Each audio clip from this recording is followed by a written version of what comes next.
여러분, 오늘은 두 사람을 비교하는 이야기가 나옵니다. 두 사람 이름이 좀 어렵죠? 여호람, 여호사밧. 철이와 순이 있는 좋을 텐데, 그죠? 여호람, 여호사밧. 그래서 좀 우리가 일단 거기서 에너지를 좀 뺏기는데, 이름은 그런가 보다 하고 마음속으로 A, B 이렇게 하셔도 좋고, 철이, 순이 이렇게 하셔도 좋을 것 같아요. 어쨌든 간에 이 여호람과 여호사밧 두 사람의 차이를 비교해주는 내용이 오늘 나오고요. 그 차이는 엄청나게 큰 다른 결과를 낳게 하는 것을 보게 됩니다. 결론적으로 얘기한다면 그 두 사람의 차이는 하나님에 대한 오해의 차이였고요. 이해의 차이라고 할 수 있죠. 하나님에 대한 이해가 올바르지 못할 때 그들의 인생 전체가 달라질 수 있다는 것을 우리에게 가르쳐주고 있는 것이 오늘 말씀이기도 합니다. 그래서 오늘 저희들이 말씀 묵상하고 싶은 것은 어떻게 우리가 이런 차이의 핵심을 놓치지 않고 우리가 오해하지 않고 하나님을 바르게 이해해서 우리 인생을 정말 잘 살 수 있을 것인가, 잘 살 수 있을 것인가. 우리 자녀들 보면 우리가 얼마나 답답해요. 이렇게 하면 더 잘 살 텐데, 이렇게 하면 더 좋을 텐데. 우리 하나님 우리를 보면 잘 되실까. 그래서 우리 마음, 우리 마음을 향해서 하나님의 마음을 좀 읽고요. 우리가 좀 스스로에게 좀 채찍질해가지고 어떻게 하면 우리가 하나님께서 더 이렇게 하는 것이 너희 인생을 잘 사는 거라고 하시는 음성을 듣고 움직일 수 있을 것인가. 한번 같이 깊게 묵상했으면 좋겠습니다. 여러분, 우리가 하나님을 잘 모를 때 많은 오해들이 생기고요. 그 오해 우리가 발목에 붙일 때가 참 많이 있습니다. 그래서 저희들이 거기서 하나님 것이 어떤 어려운 일인지 모르겠어요.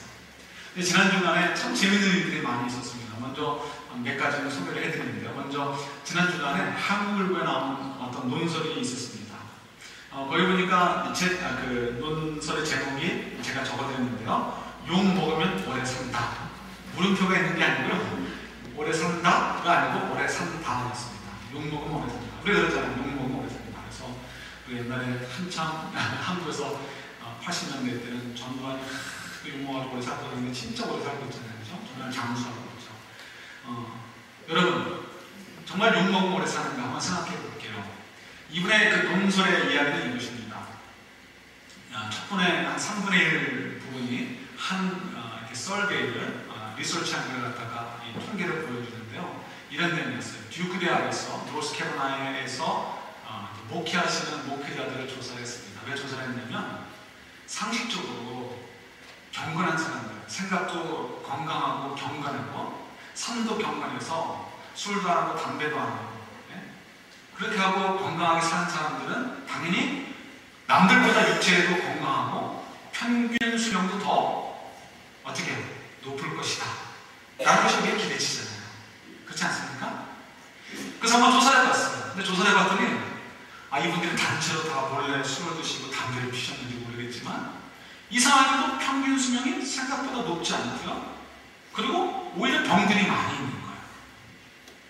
이유가 뭐였냐면 단체로 몰래 술, 담배를 하셔서가 아니고 스트레스 때문에 그랬다는 거죠. 그래서 그 전문가가 그걸 통계를 갖다가 해석을 하면서 이제 한 줄로 정리를 했는데 그를 이분이 옮겨놨어요. 근데 저희들이 참 주의 깊게 읽을만 한 것 같아요. 왜냐하면 이것은 목회자들만 문제가 아니고요. 어떤 면에서 목회자들보다 사모님들이 더 심할 것 같아요. 또 목회자 보고만이 아니고 여러분들도 다 마찬가지이기 때문에. 왜 그런가 보세요. 이거는 그 글 그대로 옮겨 적은 것입니다. 많은 목사들은 자신을 돌보는 것을 이기적이라 생각하고 하나님을 섬기는 일에는 어떤 경우에도 노를 해서는 안 된다고 생각하기 때문에 이와 같이 스트레스가 많아지고 병이 든다는 거죠. 이것은 목회자만이 아니고 목회자 부부만의 문제가 아니고요. 정말 신실하게 하나님을 믿고 섬기고 하나님을 따라서 하나님의 기대대로 살려고 하는 사람은 어떻습니까? 이런 자세를 가지고 살 수밖에 없어요. 그것이 제자의 자세예요. 하나님이 이 땅에 보내신 이유가 뭐예요? 그리스도의 제자가 되어서 오늘 기도하신 것처럼 그리스도처럼 사는 그리스도처럼 사는 거.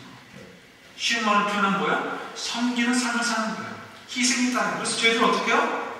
어쩔 수 없이 그리스도의 제자답게 살기 위해서는 남들보다 스트레스가 많을 수밖에 없고 그리고 어떤 면에서 컨트롤 잘 하지 못하면 우리가 병에 걸릴 수 있고 더 힘들 수밖에 없는 것이 당연한 거예요. 그럼 우리가 그렇게만 살아야 되는가? 이분이 이제 글을 쓰는데 이분은 크리스찬은 아닌 것 같아요. 뭐라고 썼냐면 이렇게 썼어요. 이거야 뭐 목회 성직자들은 뭐 자기가 감수해야 되겠지만 우리는 뭐 그렇게 살 필요가 있겠느냐. 조금 까칠하게 살자는 거예요. 그래서 이분이 한 얘기가 뭐냐면 오래 사는 분은 보라는 거예요. 장수하는 분들 보면 대부분은 까칠하다는 까칠하다. 그래가지고 자기가 하고 싶은 얘기 그냥 꼭 참고 스트레스 받는 게 아니고 하고 싶은 얘기 있으면 툭 해야 된다는 거예요. 자기가 갖고 싶은 것은 일단 갖고 간다는 거예요. 자기가 뭐 누군가에 뭐 하고 싶은 일이 있으면 일단 하고 간다는 거예요. 자기에게 싸우지 않으니까 자기 자신에는 스트레스가 없는 거예요. 그러니까 남들에게 욕을 먹는 것이 당연한 거예요. 욕은 먹지만 어떻게 되는 거예요? 대신 자기는 마음 편하게 오래 사는 거예요. 그래서 옛말에 욕 먹으면 오래 산다. 예를 들고 장수하는 걸 잘못했다는 거 아니에요. 한경민 목사님 같은 경우 한국의 큰 목사님이신데 장사수잖아요. 그래서 이해 먹고 그렇다는 건 아니고 이제 통계적으로 그렇다는 거죠. 통계적으로. 일찍 죽는 분들이 다 그냥 뭐예요? 착하고 선하다 이런 거 아닙니다. 그냥 통계적으로 그렇다는 거예요. 그러니까 중요한 건 뭐예요? 이건 뭐예요? 하나님께서 우리를 향하신 기대, 하나님이 어떻게 하나님의 백성들을 인도하시는가에 대한 오해 때문에 이런 얘기들이 하는 거죠. 그러니까 저희들이 적당히 바운더리를 필요해요. 바운더리를 필요해요. 언제든지 노예서는 안 돼. 이건 아닙니다. 노할 때 있어야 돼요. 믿는 사람들. 목사도 마찬가지예요. 노할 때 있어야 되고요. 때로는 아닙니다라고 얘기할 때도 있어야 되고 자기 자신을 위해서 투자할 때가 필요해요. 여러분도 마찬가지죠. 그러나 이것이 일종의 바운더리가 어느 정도는 필요하지만 사실은 오버롤을 보면 뭐예요? 하나님께서 하라고 하실 때는 노라고 하면 안 되지. 내가 내 거를 챙겨서는 안 되지. 나는 당연히 희생하고 섬기기 위해서 이 땅에 보내진 파송받은 사람이라는 의식, 그리스도의 제자라는 의식을 잊어서는 안 되는 거죠. 이거 오해, 첫 번째 오해. 여기서부터 우리가 좀 사실 걸자 그러죠. 우리가 그렇게 살아야 되는가. 두 번째 이야기요. 지난주 목요일날이었던 것 같아요. 아침에 어느 이제 후배 목사님이 찾아와가지고 얘기를 하게 되었습니다. 저보다 젊은 분이에요. 한 6, 7년 젊으신 이제 분이신데 얘기하다 보니까 천국에 대한 얘기를 했어요. 그랬더니 그분은 한 얘기가 있습니다. 요즘 젊은 분들에게는 천국 얘기하면 안 된다는 거예요. 천국 얘기하면 안 되고 어떤 얘기가 되냐면 지금 우리 살아가는 당장의 삶 속에서요. 하나님의 위로를 받아야 되고 하나님의 격려를 받아야 되고 하나님의 복을 받아가지고 성공해야 된다. 이런 얘기를 자꾸 해야 이런 성공하시고 이런 얘기를 해야 교회가 된다는 거죠. 천국은 그냥 믿으면 가는 거니까 천국 얘기하지 말라는 거예요. 어떠세요? 우리도 그게 좋지 않습니까? 그러나 뭐요? 이것도 복음을 속이는 거예요. 복음을 속이는 거. 우리가 왜 천국을 기억해야 돼요? 우리가 갈 본향이기 때문에 기억해야 돼요. 그냥 가면 되는 건 아니죠. 하나님께서 천국을 마련해 주시면서 우리를 기다려 주시는데 기다려 주시면서 그냥 기다려 주시는 것이 아니고 사명을 주셨어요. 우리로 하여금 하늘나라에 썩어지지 않을 천국에 쌓을 만한 상급을 쌓으라고 이 땅 속에서 우리에게 주신 사명이 있어요. 그러니까 우리가 천국을 기억한다면 내가 천국에 갈 것이고 천국에서 주님을 만나게 될 거야 라고 생각한다면 어떻게 해요? 이 땅 속에 살면서 마음대로 살면 안 돼요? 어떻게 하면 하나님이 기뻐하시는 일이 찾아서 내가 섬길 수 있을 것인가 이런 생각을 가지고 살아야 됩니다. 저도 유혹이 많아요. 감동적인 얘기 준비했다가 얘기해서 여러분들이 그냥 은혜 받으세요. 하나님 위로해 주신다 이렇게 얘기해주면 좋을 것 같아요. 그런데 이건 제가 여러분을 속이는 것입니다. 놀랍게도 성경도 보면 강조점은 거기에 있지 않아요. 그죠? 이거 다 뭐예요? 하나님에 대한 오해예요. 위로하지 않으신다는 게 아니에요. 세 번째, 또 지난주간에 또 들은 얘기입니다. 오래전에 이야기를 어느 분한테 들었는데요. 그 집안에 오래전에 이제 집안이 어려웠어요. 어려워가지고 이 부부간의 사이도 안 좋아가지고 남편이 또 알코올 홀릭이 걸려가지고 술 먹고 와가지고 그러는 아내를 때리고 핍박하는 거예요. 그러니까 아내가 얼마나 힘들어요. 믿음이 좋으시니까 그냥 자나깨나 기도하는 거예요. 딸아이가 그걸 봅니다. 마침 그때 대학을 다녔는데 지금은 성인이 되었지만요. 대학에 다니는 딸이 보면서 어느 날 어머니가 기도하는데요. 어머니를 툭 치면서 얘기하더라는 거예요. 엄마 기도하지 마. 기도하지 마. 엄마가 기도를 1년, 2년 했어. 하비트했어. 아빠가 하나도 변하지 않잖아. 하나님이 엄마 기도 안 들어주시잖아. 하나님이 어디 있어? 기도하지 마, 기도하지 마 그랬다는 거예요. 어느 몇 년 후에 정말 남편이 더 힘들게 하다가 기적적으로 변화돼가지고 이제 뭐 정말 놀랍게 변화돼가지고 그 여자분이 그때 그런 얘기를 하더라고요. 아, 이게 행복인가 봅니다. 행복이라고 처음 느꼈다는 거예요. 남편이 이렇게 잘해준다는 거죠. 물론 이제 이 아이가 그렇게 그 다음에는 그걸 보면서 아, 정말 하나님이 계시네, 하나님 우리를 사랑하시네, 하나님께 기도해, 이런 얘기를 엄마한테 한다는 거죠. 근데 저의 관심은 거기 있지 않았어요. 그 아이가 한 말에 관심이 갔어요. 아이가 왜 그런 말을 해요? 지금 어려워요. 어려운데 왜 하나님이 우리의 기도를 안 들어주신다는 거예요? 왜 하나님이 지금 우리를 변화시키지 않으시냐는 거예요. 내 타이밍에. 아니죠. 적어도 제 마음속에 걸린 것은 누군가가 그 아이에게 하나님은 어떤 분이신지, 기도가 무엇인지를 제대로 알려주지 못했구나. 제대로 알려줘서 이 아이가 그 말씀을 제대로 이해하지 못했구나라는 것을 생각할 수 있었어요. 하나님이 어떤 분이세요? 우리가 성도들은 어떻습니까? 하나님이 사랑하시기 때문에 우리에게 어려움이 있어요. 어려움이 찾아와요. 때로는 우리가 기도해도 하나님께서 그 문제를 해결해 주시는데 오랜 시간이 필요할 때도 있어요. 어떤 경우는 평생을 그냥 달고 가야 되는 그런 일들도 있어요. 그럼에도 불구하고 우리가 뭘 고백해요? 사도 바울이 고백한 대로 그 모든 것들이 합력하여 우리가 어떻게 된다고요? 우리에게 유익이 되게 하시는 것을 우리가 알아요. 하나님이 우리를 사랑하시고 하나님이 신실하신 분이기 때문에 그래요. 그 아이가 그걸 알았다면 어떻게 하겠어요? 엄마 기도하지만 하나님 없어, 그렇게 얘기하지 않았겠죠. 왜 하나님이 빨리 안 들어주실까? 왜 하나님이 빨리 도와주지 않으실까? 이런 아쉬움의 말은 할 수 있을지 모르지만 엄마 하나님께 기도하지만 이런 얘기는 하지 않았을 거예요. 이런 거 다 뭐예요? 오해되는 거예요. 오해. 하나님에 대한 이해가 부족하기 때문에 그런 거예요. 이런 하나님에 대한 이해가 부족한 것은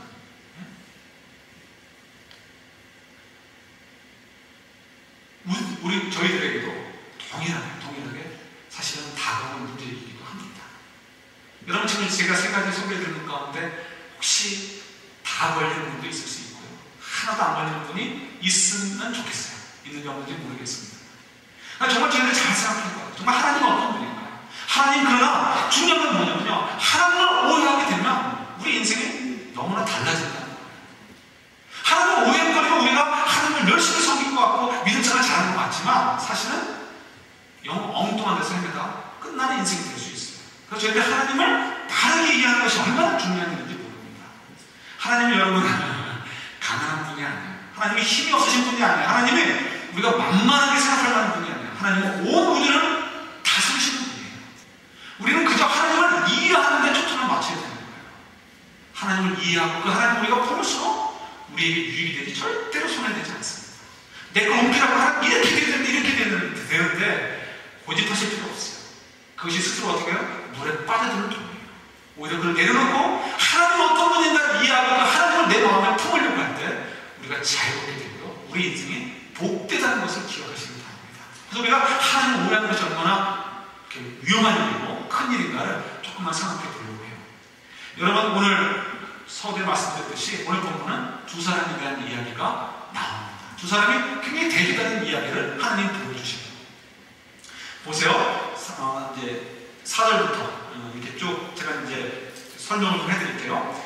모압 왕은 이제 사실은 북이스라엘의 일종의 속국이었습니다. 그래서 4절에 우리 읽지 않은 점 보면은 양 10만 마리의 털과 수양 10만 마리의 털을 이스라엘 왕에게 매년 곡물로 바쳤던 그런 나라였죠. 근데 여러분 아시는 것처럼 이스라엘이 좀 셌었어요. 그 동네에서 좀 셌었는데 그만 기울게 됐어요. 왜 기울게 됐느냐? 여러분 어떻게 이렇게 기울게 되었죠? 우리 잘 아시는 대로 솔로몬 임금이 있어요. 다윗 임금의 아들이죠. 솔로몬 임금이 처음에는 조금 반짝 똑똑한 척 했는데 그 다음에 아주 미련통이가 돼가지고요. 나라가 완전히 말아먹습니다. 그럼 나라가 완전히 망하게 돼가지고요. 결국은 민심이 이반하게 되고 그래서 나라가 두 조각으로 갈려지게 됩니다. 그래서 북이스라엘과 남유다로 갈라지게 되죠. 북이스라엘과 남유다로 갈라지게 되는데 북이스라엘이 항상 강했어요. 남유다보다. 왜냐하면 12족을 데리고 있으니까 국민 수가 많죠. 그리고 땅도 더 좋은 땅을 차지하고 있었어요. 그러니까 남유다는 항상 좀 비교됐어요. 또 오늘 본문에도 보면 7절에 보면 이 이스라엘 임금이 얘기해요. 유다왕이요, 여호사밧, 우리 같이 저기 모압을 좀 치러 가자 할 때 여호사밧이 뭐라고 얘기해요? 나는 좀 생각해 봐야 되겠습니다. 이렇게 얘기하지 않고요. 내가 곧 당신이 아닙니까? 내 소유가 결국 당신의 소유가 아니고 내 백성이 당신의 백성이 아닙니까? 이렇게 얘기해요. 이건 뭐냐면 우리 이렇게 친하지 않습니까? 이런 얘기가 아니고요. 북이스라엘이 주먹이 세니까 남유다에 있던 건 어떻게 해요? 꼼짝 못하고 네 갈게요. 이런 얘기를 하는 거예요. 그러니까 북이스라엘이 강성했어요. 그래서 이 북이스라엘을 좀 이해하시는 것이 필요한데요. 우리 열왕기를 계속 묵상하니까 조금만 설명을 드리면 이 북이스라엘이 솔로몬 임금 이후에 갈라졌잖아요. 갈라져가지고 첫 임금이 누가 되죠? 여로보암. 요거는 기억하시면 돼요. 여로보암.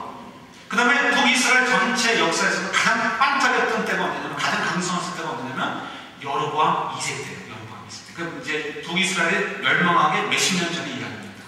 그러니까 여로보암 이름을 외우면 어떻게 돼요? 여로보암 2세가 자동적으로 외워지죠. 그 다음에 그 중간에 중요한 임금이 있어요. 이제 오므리라는 임금이 있는데 성경에 조금 이렇게 안 나와요. 근데 오므리의 아들이 누구죠?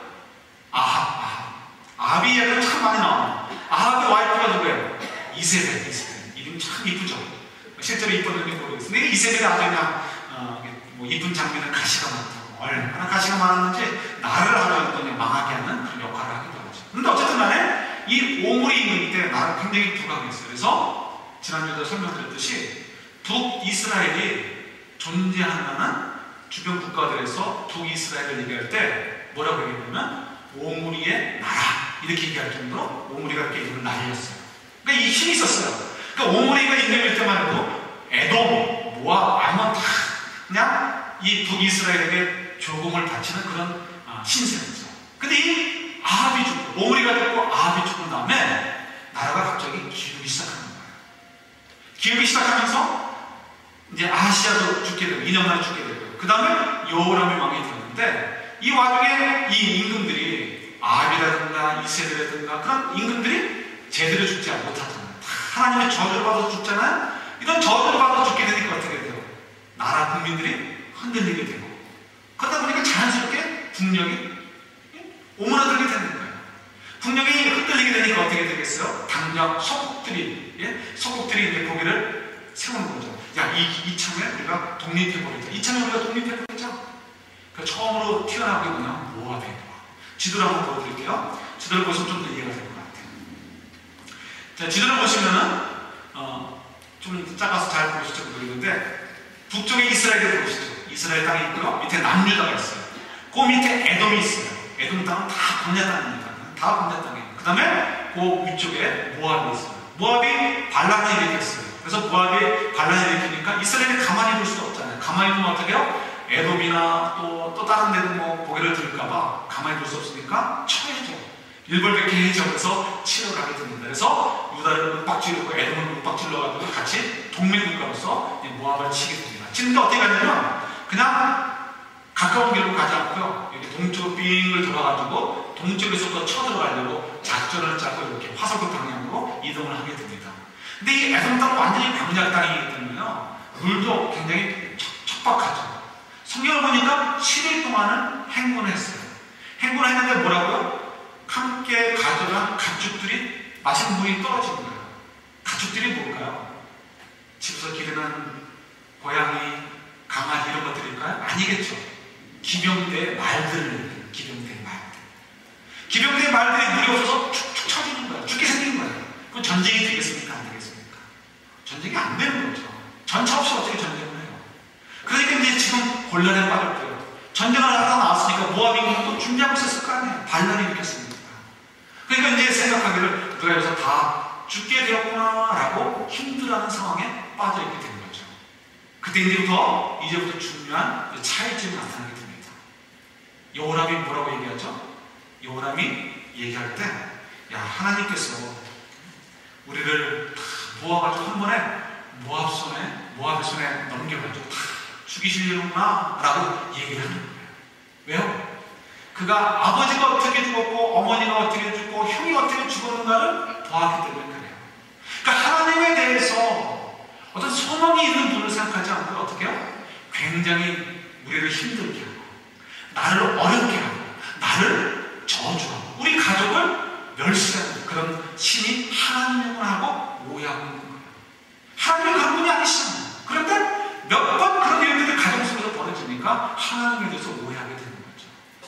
이런 얘기를 하는 거예요. 그리고 힘들어할 때 반대로 유다왕은 어떻게 하죠? 여호사밧은 다르게 얘기하는 거예요. 우리가 죽게 되었구나 하는 얘기를 하지 않고요. 사람들에게 묻습니다. 여기 어디에? 하나님의 선지자가 있느냐? 하나님의 선지자가 있느냐? 묻는 거예요. 그랬더니 사람들이 얘기하는 걸 뭐라고 합니까? 엘리야. 당시에 죽었지만 당시에 최고로 명성을 날렸던 선지자 엘리야. 엘리야의 손에 물을 뿌리던 자가 있다. 그건 뭐냐면 엘리야에 가까이서 엘리야를 수종들었던 사람이 있다는 거예요. 그러니까 뭐예요? 오늘 하는 얘기한다면 좀 말이 좀 무섭지만 엘리야의 수제자 아니면 영광 있는 선지자가 있다는 거죠. 그러니까 그 얘기를 듣고서 엘리사가 이제 그런 훌륭한 분이 있다는 것을 듣고서 여호사밧이 엘리사를 찾아가게 됩니다. 세 명이 다 찾아간 거예요. 찾아가는데 이것은 또 재밌는 얘기를 보여주는 거예요. 엘리사를 찾아갔으면 엘리사가 여러분들 걱정하지 마십시오.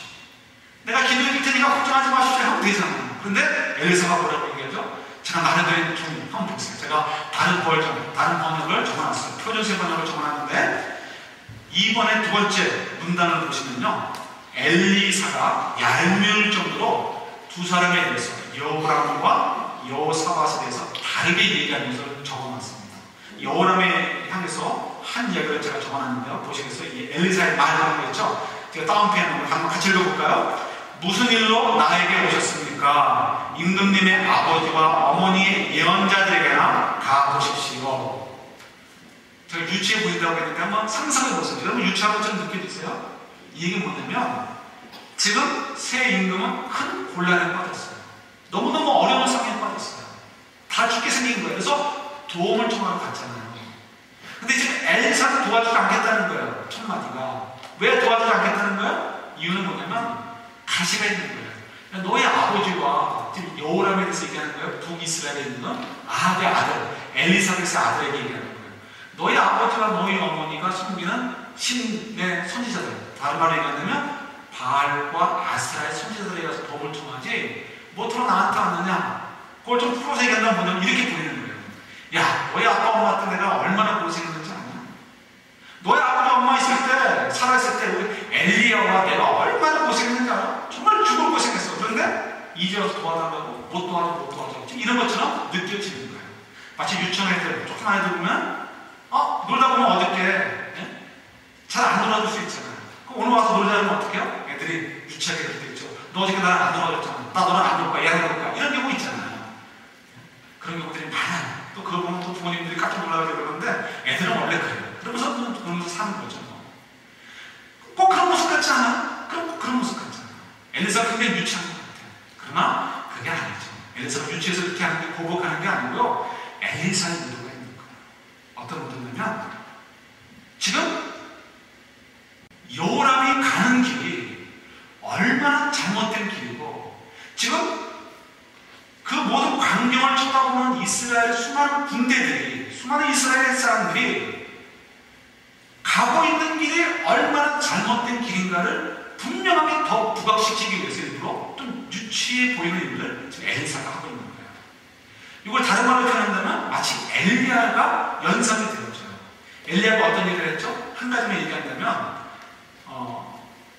갈멜산에서 어떤 일이 있었습니까? 갈멜산 갔을 때 850명의 선지자와 엘리야가 대결을 했어요.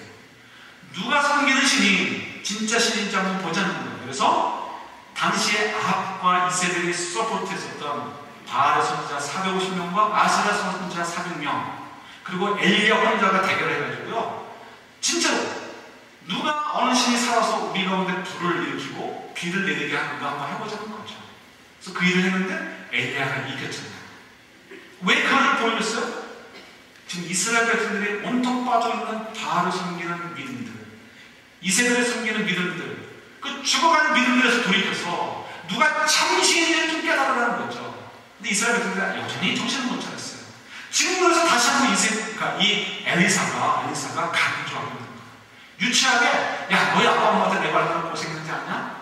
내가 그냥 너를 못 도와줘. 이게 아니고요.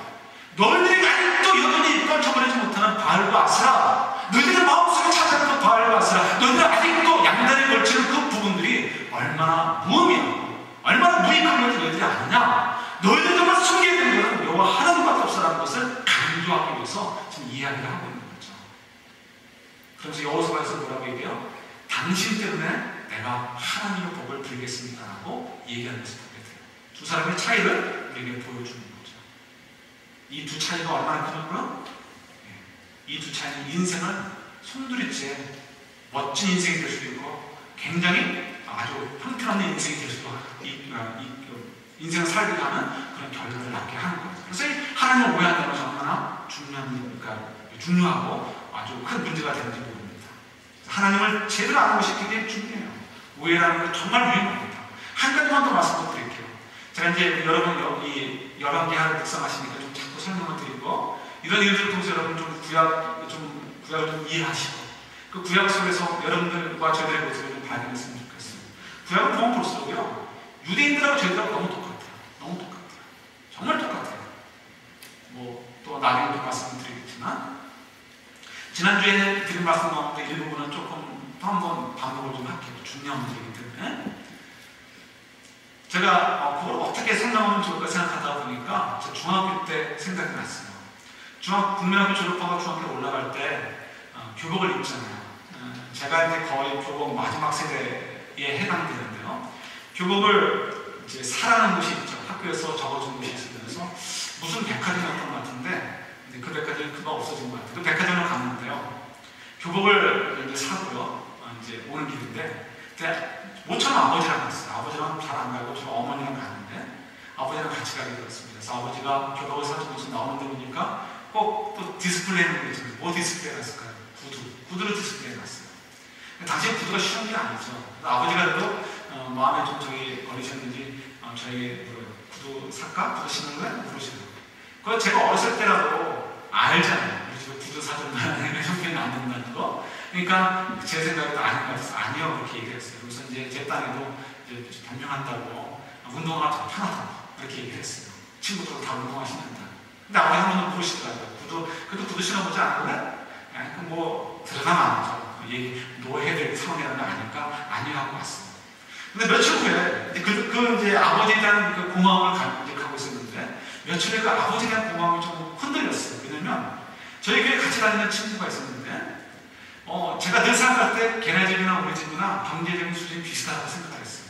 근데 그 친구가 구두를 신고 온 거예요. 마음속에 아버지는 고마움이 조금 흔들리면서 마음속에 이런 생각이 드는 거죠. 한 번 더 물어보시고 내가 싫다고 사주시지 이런 생각이 드는 거예요. 물론 이제 나중에 생각하니까 그 집에 우리보다는 경제적으로 좀 더 수준이 있었던 거죠. 이제 부모님이 티를 안 내셨던 것 뿐이지. 제가 지금 생각하면 그 어려운 상황에서도 그런 질문을 해주신 아버지가 너무 고맙죠. 감사하고. 그러나 어렸을 때는 어떻게 돼요? 그냥 당장 단순 비교가 되니까 마음이 좀 흔들리는 거예요. 한 번 더 물어보시죠. 여러분 지난주에 생각나시죠? 이스라엘 백성들 이거 잘 생각하시고 머릿속에 그냥 팍 박아놓으시고 이스라엘 백성들이 400년 동안 노예 생활하다가 하나님께서 노예 생활에서 꺼져내셔가지고 아브라함에게 약속해 주신 땅으로 들어가게 되었어요. 하나님이 그냥 이렇게 무덤덤하게 인도해 주시지 않으셨어요? 뭐라고 얘기하셨어요? 야, 내가 너희들 얼마나 사랑하는지 알아? 내가 어떤 하나님인지 알아? 나는 정말 온 세계, 온 우주에 유일하게 참신인 하나님이야. 이렇게 얘기하시면서 내가 너희들을 너무너무 사랑해가지고 너희들을 자유인으로 이끌어냈고 해방시켰고 너희들을 가나안 땅으로 인도해 줄 거야. 그 땅은 말이야 얼마나 좋은지 적박함이 흐르는 땅이야. 내가 그 땅으로 너희를 인도해 주는 거야. 내가 얼마나 좋은 신인지 너희들 알지? 나만 잘 믿어야 돼? 이걸 한동안 얘기하시는 게 아니에요. 반복해서 수도 없이 얘기하셨어요. 우리 성경에 보면 그런 얘기 많이 나오잖아요. 그죠? 근데 막상 고생해가지고 그 땅에 들어갔어요. 그 땅에 들어갔더니 그 땅이 어떻게 해요? 에덴 동산과 같고 그냥 비어있는 땅이었어요? 아니란 말이에요. 이미 그 땅을 수백 년 이상을 차지하고 살았던 가나안 사람들이 살고 있어요.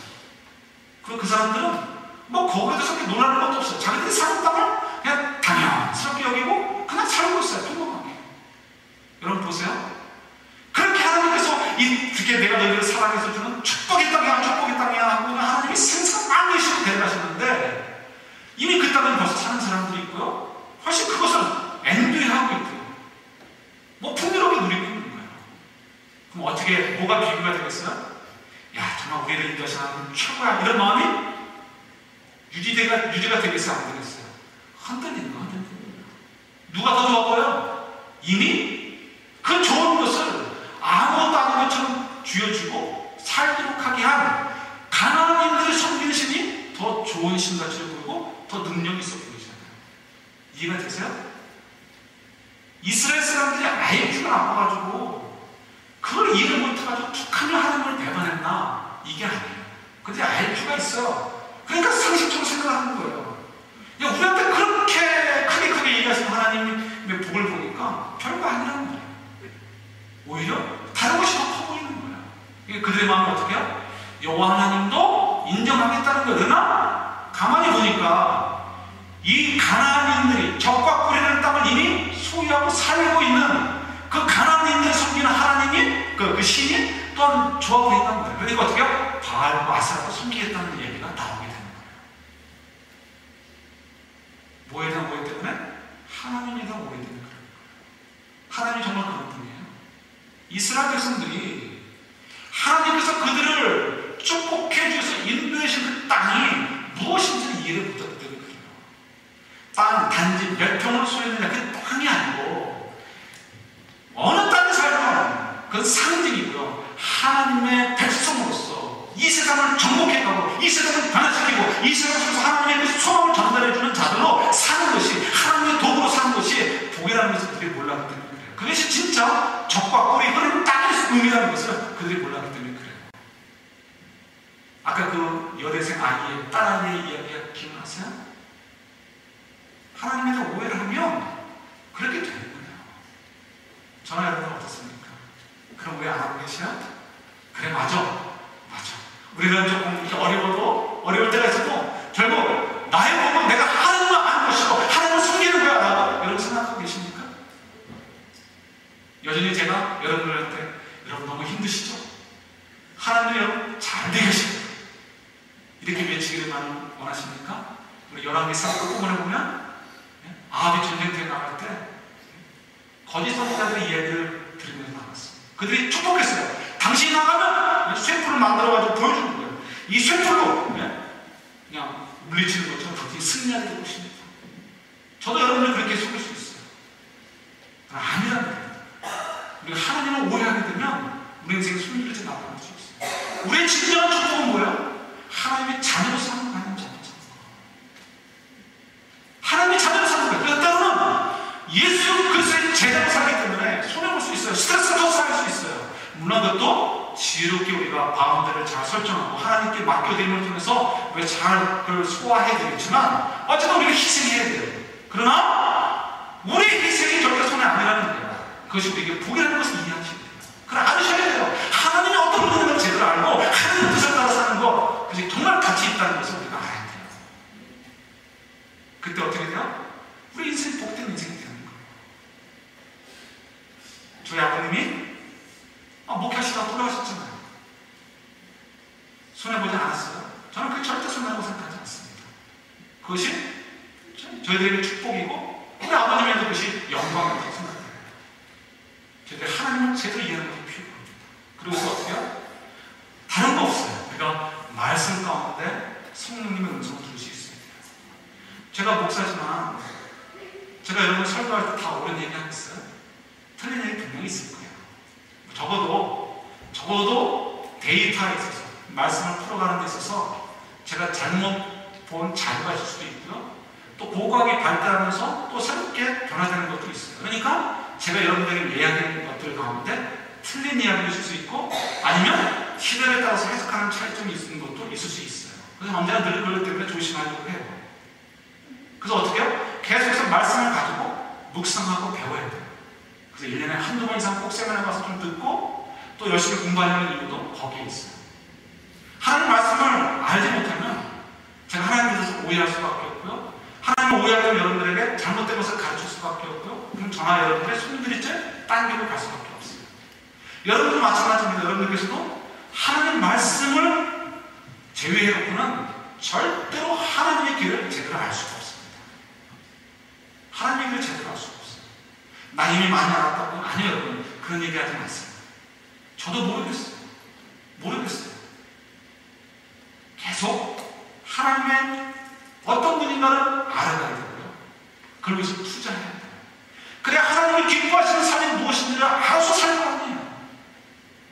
죽으면 구원만 받았는데 이 땅에 사는 동안 마음껏 살아도 돼. 그건 사단이 하는 얘기, 절대로 하나님이 하는 얘기 한 번도 하신 적이 없어요.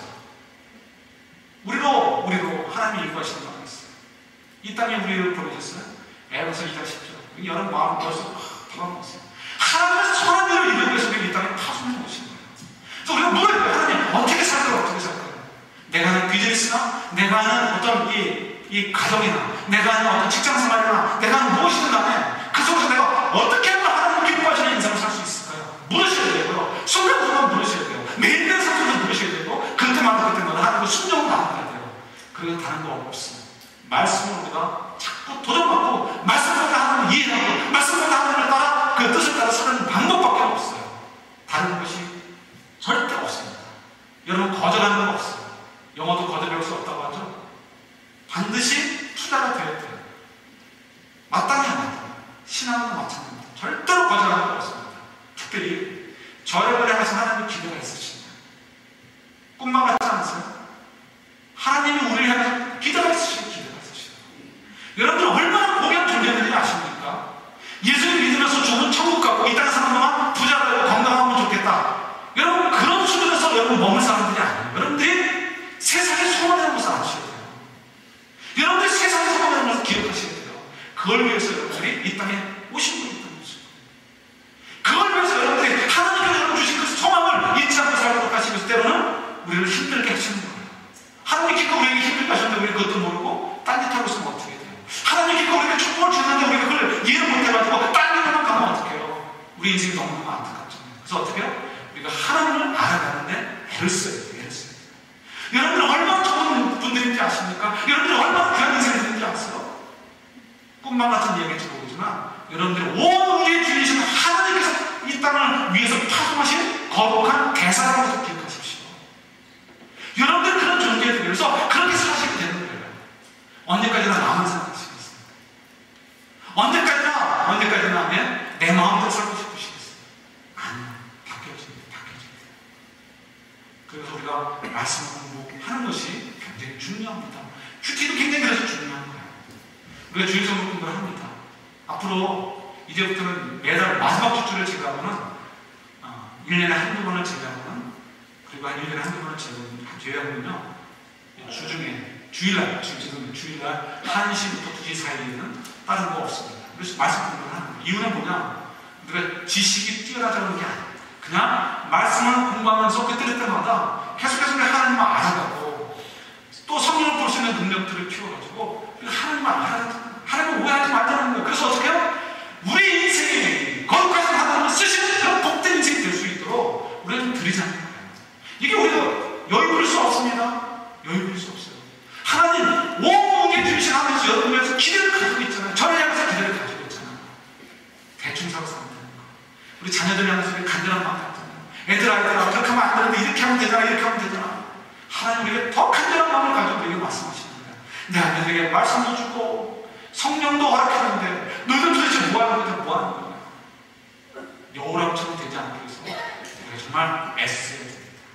우리가 그리스도의 제자로서 어떻게든 이 세상 속에서 조금이라도 더 좋은 영향을 주고 더 많은 사람을 하나님께 이끌고요. 하나님의 은혜 가운데 들어오도록 하고요. 그래서 우리가 천국에 갔을 때 우리가 다 칭찬받았으면 좋겠어요. 여러분 이 꿈만 같습니까? 진짜 같으세요? 여러분 나이의 문제가 아닙니다. 나이의 문제가 아니에요. 거듭 말씀드렸는데 저와 여러분들은 대충 살아서 되는 사람들이 아닙니다. 대충 살아서 되는 사람들이에요. 언제까지나 교회 속에 나를 못 알아줄까? 이런 뭐 나를 좀 케어 안 해줄까? 나를 좀 이렇게 해주지 않을까? 이런 거 이제 하지 마시고 요즘 저희가 듣는 게 아니에요. 일반적으로 내가 어떻게 하면 하나님이 기뻐하시는 삶을 살까? 성도들이 모일 때마다 여러분들 모일 때마다 여자분들 모이면 명품 얘기하고 시댁 얘기하고 그런 얘기 조금만 하시고 조금만 하시고 어떤 얘기예요? 어떻게 하면 우리가 하나님이 기뻐하시는 인생을 살까? 어떻게 우리 자녀들이 하나님이 기뻐하시는 인생을 살도록 할까? 하나님을 알면서 알아가면서 그런 얘기들을 할 수 있기를 소원합니다. 그래 우리 인생이 살게 되는 우리 인생 정말 값어치게 살게 되고요. 밤하늘 별과 같이 빛나게 되는 거예요. 저와 여러분들 그런 만남을 가졌으면 좋겠습니다. 그렇게 됐으면 좋겠어요. 이 시간에 한번 같이 좀 다듬었으면 좋겠습니다. 여러분 남아드린 글 주고 속지 세 번 이렇게 주황색으로 쓴 글씨 있죠. 지난주에 읽었는데 한번 같이 큰 소리로 한번 읽어보겠습니다. 내가라고 읽을 때는 여러분들 같이 있습니다. 내가 말씀으로 든든히 설수록 세상의 소망은 더욱 밝아집니다. 아멘? 예, 이게 진짜 여러분, 이게 진짜입니다. 다시요. 크게 있습니다. 내가 말씀으로 든든히 설수록 세상의 소망은 더욱 밝아집니다. 여러분들을 향하신 하나님의 기대가 있어요. 그 일들이 이루어지기를 소원합니다. 우리 이 시간에 제가 한번 기도하고 여러분에게 작성하겠습니다. 한 번도 빠짐없이 작성했으면 좋겠어요. 그래서 우리가 같이 한번 말씀을 가지고 좀 나아갔으면 좋겠어요. 여러분 한 과목만 신청하셔가지고 우리 교사 선생님들도 제가 훈련을 많이 시키고 그래가지고 우리 교사 선생님들도 그냥 이렇게 가르치는 게 아니고 준비 잘 해가지고 여러분들께서 그냥 열심히 하고요.